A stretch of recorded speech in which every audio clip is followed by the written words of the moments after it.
Hi, everybody. I just wanted to come on today to talk to you about teenagers and the effect that they have on us as parents.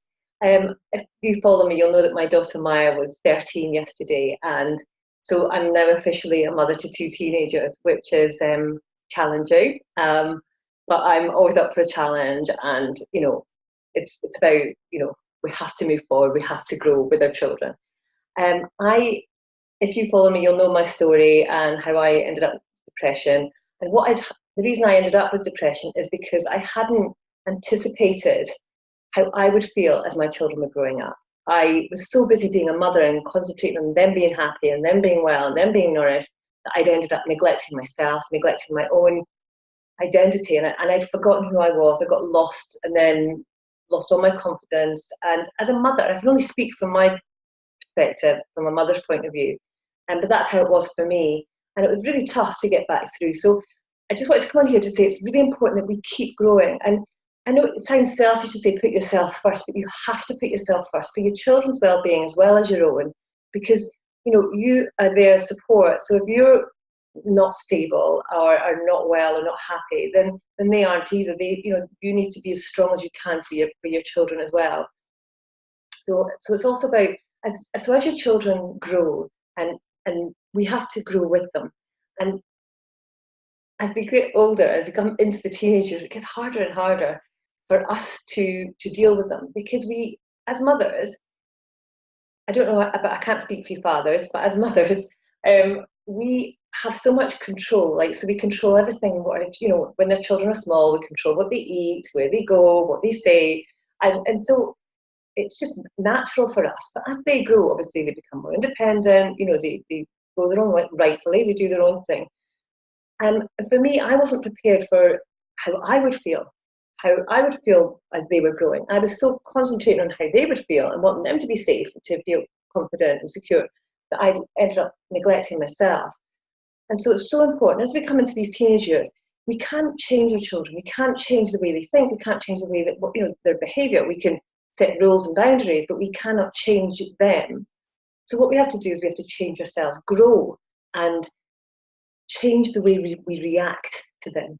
And that's really important, to keep working on yourself, keep growing, keep learning, and just find methods that work for you to just not react, not to lash out. It's not easy, I know. It's a daily challenge for all of us mothers, our parents with teenagers. You have great days, you have moments of just craziness, and that's the reality. It doesn't matter how happy you are, how wonderful your children are. I mean, we've all got wonderful children, but they've all got that kind of monster that just comes out every now and again, and we can't deny that. So we look at other people and say, oh, what great children they've got, but we all know that our own kids look lovely on the surface, and then every now and again that monster disappears. But in ourselves as well, none of us are perfect, and we have to deal with that. But what I'm on here today to say is to work on yourself, work on growing yourself, to loving yourself, putting yourself first, and learning to not respond. Find ways, count to 10. I find ways. I sometimes think it's best just to walk away and just say, listen, I'm not going to talk to you when you're behaving this way. I go away and I put headphones in and I go and listen to some music or a talk, or I go for a walk, and then and let it all calm down before you can actually sit down and discuss what's going on, or just usually it passes quite quickly, but it doesn't pass if you respond. So I hope this has been helpful for you. I've been writing this morning, and this is my third book, and it's about creating more joy, about us understanding our emotions and being able to deal with how we deal with life. So this is where all this is coming from. And also, my book that comes out later on in the year, My Growing Heart, is for teenagers.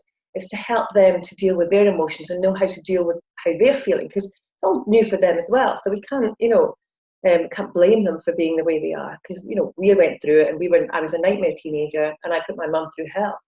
So I think so my book it's a bit like my story as well, and to help young teenagers and young women, young people, to deal with their own how to deal with this, and also to see it from a parent's point of view. Just because I'm speaking from a parent's point of view and from what I was like when I was a teenager. So hopefully that will help them to realise what they're doing, and just to be aware of your behaviour. So I talk about awareness and just being aware of how you are and how to react, and that we have control over our own emotions. So again, if you are dealing with, if you've got teenagers and you've got to deal with this on a daily basis, just concentrate on you. Don't try to keep changing them and complaining, and it's not easy, believe me. But work on yourself. The only thing you can control is you, your behaviour, and your response to your children. Show them the way. Be an example. I hope this has been helpful. I'm really just talking to myself here, so I need to hear this myself. So hope you have a lovely Sunday. Take care, everybody.